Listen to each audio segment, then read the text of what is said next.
Hey guys, welcome back to the channel. So at this point, I'm not even gonna pretend you don't already know, but yes, GTA 6 has leaked. So today I kind of wanted to do just a little recap, condensed version of how we actually got here and just the whole situation altogether. And also where this leaves us heading into the Netflix reveal this coming Thursday. For those who are new to the channel, I'm Lilith Raven, just your average gamer geek covering your latest GTA 6 news as always, so welcome to the Raven's Lair and let's get straight into it.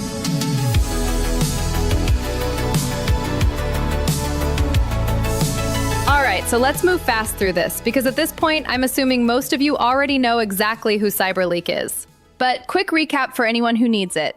About a week ago, Cyberleek started posting what looked like real, in-development GTA 6 gameplay. Not a single dump, a drip. One clip, then another a day or two later, then another, each one bigger in scope than the last. Rockstar's response was immediate DMCA takedowns on every version that surfaced, which told everyone paying attention that this probably wasn't fake. Alongside the gameplay, there was also a whole manifesto attached, a statement aimed at the industry and specifically at Rockstar, with demands. So there's a stated motive behind this, not just, look what I have. So that's pretty much the shape of the week, if you somehow missed it. A drip-fed leak with a manifesto attached. But out of everything Cyberleek's posted this week, there's one clip that's genuinely on a different level from the rest for me personally. The plane footages. And I want to spend some real time on that one because it ties into something I've been thinking about a lot. Because this actually ties in perfectly well with something I talked about in my last video. I did a whole breakdown on why your first hours with a game like this matter so much. Why that first playthrough, that first time you're dropped into a world with no idea what's coming, is basically a once-in-a-lifetime experience you can never get back. And I think what's happened this week with GTA 6 is kind of the perfect real-time example of exactly what I was talking about.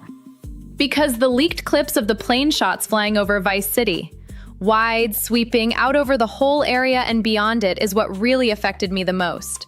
Now, I'm not going to describe what's actually down there. That's the one thing staying out of this video. But when I watched it, I sat there for a second afterward, just kind of stunned. It's the first time any of us have really seen the scale of this map from above, all at once, instead of piecing it together from ground-level clips. And it is enormous. Genuinely more than I expected, and I went in expecting a lot. I'll give you this much, because it's less about spoiling anything and more about just how the world looks from up there. The map doesn't just stop at the edges of downtown Vice City. It keeps stretching out well beyond the main area. The marinas down below are packed with boats. I would say probably at least like 50 of them if I had to count. The traffic, even from that height, looks dense and alive, real backup on the bridges.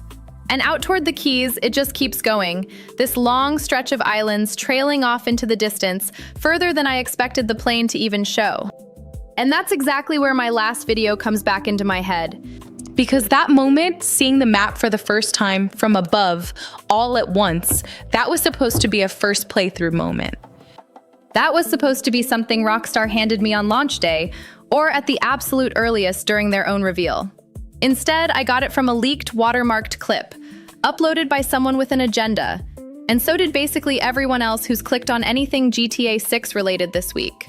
And I think that's the actual cost here, the thing that doesn't get talked about enough. It's not just spoilers in the traditional sense, plot points or mission details. It's that for a huge number of people, the specific experience of discovering this world for the first time, the thing I said in that last video, is genuinely irreplaceable, has already quietly happened. Not on their terms, not during their first playthrough. It happened this week in a compressed, low-quality clip, days before Rockstar even got a chance to control that moment themselves. And you don't get that moment back, no matter how good the game ends up being.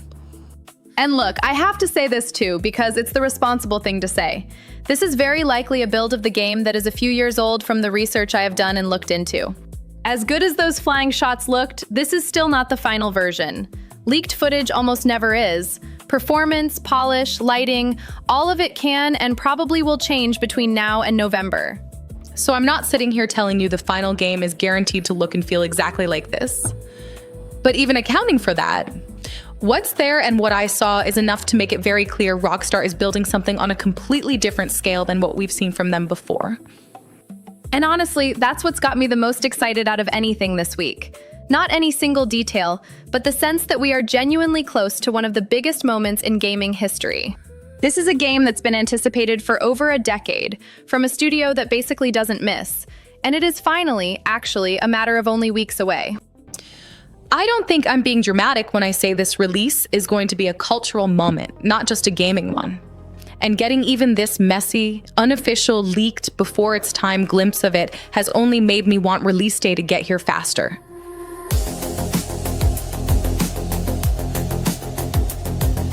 Now here's the part I actually find more interesting than the leaks themselves. What does Rockstar do with the rest of this marketing cycle now? Because their entire strategy up to this point has been about control. Long silences, then a single tightly produced trailer, then another long silence. That's worked for them for over a decade. But this is the first time in the build-up to a GTA game where the internet has this much unauthorized material sitting out there before Rockstar's even shown their own hand. And that changes the calculation. A few ways this could go. Rockstar could stay the course completely, pretend the leaks don't exist, let the extended look speak for itself, and trust that a polished, curated reveal still lands differently than shaky leaked clips, no matter how much people have already seen. That's very on brand for them. Or they could quietly adjust what they show. If certain systems or locations already leaked and lost their surprise factor, there's a real possibility Rockstar shifts the spotlight in upcoming trailers toward things that haven't leaked yet, just to protect some element of surprise for launch. There's also the pacing question. Rockstar was reportedly planning something like a trailer a month leading up to November. Gameplay reveal, an online reveal, one more before launch. If the leaks keep happening between now and release, does that timeline hold, or does Rockstar front-load more material earlier than planned just to stay ahead of whatever leaks next? And zooming out even further, does any of this affect the game itself, or just the discourse around it?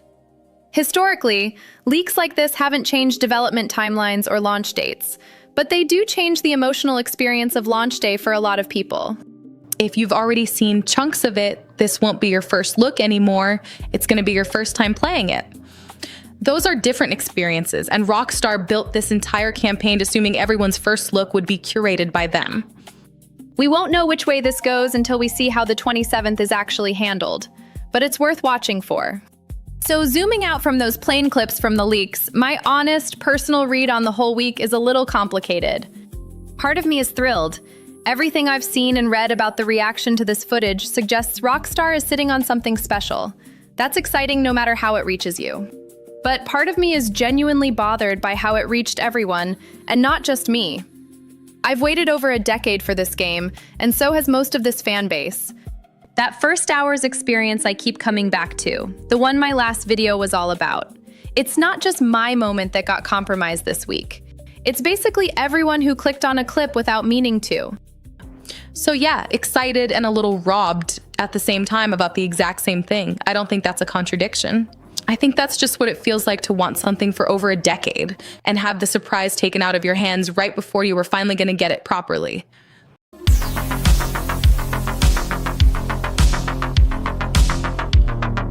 Now here's where things stand. Rockstar's extended look premieres on Netflix on August 27th, before it hits their YouTube channel later the same day. For the first time in this game's marketing cycle, they're not walking into a blank slate. The internet already has opinions, formed from footage they never intended to release yet. What I'm watching for isn't specifics, it's tone. Does Rockstar acknowledge the leaks at all, even indirectly? Does the reveal feel like it's competing with what's already out there, or confident enough to just do its own thing? And does it change how the rest of this marketing run plays out between now and November? Now, as for me, I don't have Netflix, so I'm just gonna be patient and wait until 9 p.m. on Thursday to watch the reveal, and we'll take some time to analyze it properly before looking over it with you guys in my next video. But let me know in the comments if you guys think the leaks have helped or hurt GTA 6 by the time it actually launches. Genuinely curious where you guys stand on that. And also, I just want to take a second to thank all of you who support the channel and write to me in the comments. I honestly appreciate each and every one of you so, so much. So please be well, guys, and try to stay positive even with all of this chaos happening. And as always, I will see you all on the next video.